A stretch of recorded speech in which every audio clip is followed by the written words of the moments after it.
സമാധാനവും സർവ്വനന്മയും. നിങ്ങൾ കേട്ടുകൊണ്ടിരിക്കുന്നത് സായം പോഡ്കാസ്റ്റ് സീരീസിലെ ഒരു എപ്പിസോഡ്. ഞാൻ കപ്പുച്ചൻ സന്യാസ വൈദികനായ ജയന്ത് മേരി ചെറിയാൻ.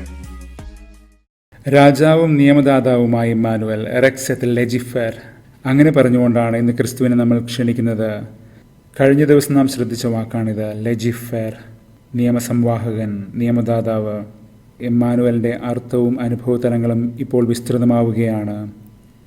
മത്തായി സുവിശേഷത്തിൻ്റെ തുടക്കവും ഒടുക്കവും ദൈവം നമ്മോടുകൂടെ എന്നൊരു കൊറിയിൽ ചേർത്തെഴുതപ്പെട്ടിരിക്കുന്നു. ബ്രാക്കറ്റഡ്. മത്തായി 1:23, മത്തായി 28:20. മാത്രമല്ല, ദൈവം നമ്മോടുകൂടെ എന്നതിന് പരിശുദ്ധ കുർബാനയുടെ ബലിമാനങ്ങളുമുണ്ട്. നമ്മെ ദൈവവുമായിട്ടും നമ്മെ തമ്മിലും കൂട്ടിയിണക്കുന്ന ബലിമാനങ്ങൾ. മത്തായി 18:20. ഇന്നലെ യഥാർത്ഥ ബലിയർപ്പണം വിശുദ്ധമായ നീതിബദ്ധമായ ജീവിതത്തിൽ നിന്നാണ് ഉരുത്തിരിയുന്നതെന്ന് നമ്മൾ കണ്ടു. ഇന്ന് സങ്കീർത്തനം 33 അത് പറഞ്ഞു തരും. നീതിമാന്മാരുടെയും വിശുദ്ധരുടെയും ആനന്ദവും പുകഴ്ചയുമായ ദൈവം അവരിലും ആനന്ദം കണ്ടെത്തുന്നു.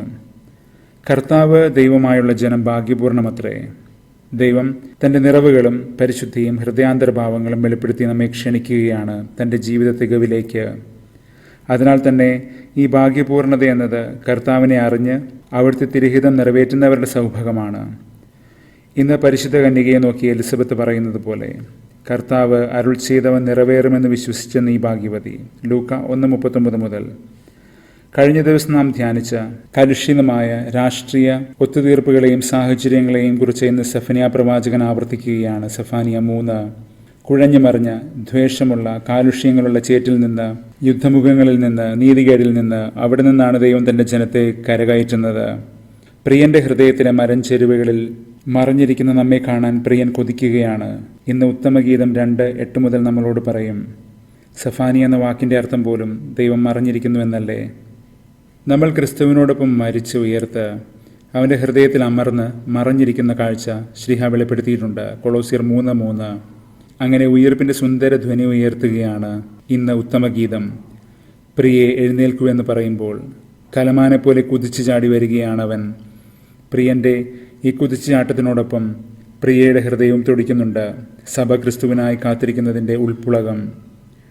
ഇന്ന് ഗർഭസ്ഥനായ സ്നാപകൻ ഗർഭസ്ഥനായ ക്രിസ്തുവിനെ തിരിച്ചറിഞ്ഞ് കുതിച്ചു ചാടുന്നത് പോലെ തന്നെയാണിത്. കാലാവസ്ഥകൾ മാറിയിരിക്കുന്നു. നമ്മുടെ നാട്ടിൽ കിളിപ്പാട്ടുകൾ അരിപ്രാവിൻ്റെ കുറുകൽ കേട്ടു തുടങ്ങി. ഉത്തമഗീതം പറയുകയാണ്. ശരിക്കും ഇതൊരു സമാധാനത്തിൻ്റെ സന്ദേശമാണ്. ഉത്തമഗീതം, ഷിർ ഹഷീർ, പാട്ടുകളുടെ പാട്ടെന്നാണ് അതിൻ്റെ പേര്. ഇന്ന് സങ്കീർത്തനം 33 ഒരു പുതിയ ഗീതം അതാണ് കാഴ്ചവെക്കുന്നത്. ഷിർ ഹദാഷ, ഉയർപ്പിക്കപ്പെട്ടവരുടെ ഗീതമാണിത്. ദൈവം നമ്മെ കൈപിടിച്ചുയർത്തിയതിൽ നിന്ന് നമ്മൾ പാടാൻ പഠിച്ച ഗീതം, ആനന്ദത്തോടെ, സമാധാനത്തോടെ. 1918 നവംബർ 11 രാവിലെ 11 മണിക്ക് 1-ാം ലോക മഹായുദ്ധത്തിൻ്റെ വെടിനിർത്തൽ പ്രാവർത്തികമായി. അതിൻ്റെ ഒരു അപൂർവ ശബ്ദരേഖ ഇൻ്റർനെറ്റിൽ ലഭ്യമാണ്. ഗർജിക്കുന്ന യന്ത്രത്തോക്കുകൾ പൊടുന്നനെ നിശബ്ദമായപ്പോൾ ഏതാനും നിമിഷങ്ങൾക്ക് ശേഷം കിളിപ്പാട്ടുകൾ ഉയർന്നത് നമുക്കവിടെ കേൾക്കാം. ഉത്തമഗീതം പറയുന്നത് പോലെ നമ്മുടെ നാട്ടിൽ അരിപ്രാവുകൾ കുറുകി തുടങ്ങി. പക്ഷെ നമ്മുടെ ഈ കാലത്ത് അല്പം പ്രശ്നമുണ്ട്. ഇന്നിൻ്റെ യുദ്ധങ്ങൾ പലപ്പോഴും നിശബ്ദവും സങ്കീർണവുമാണ്.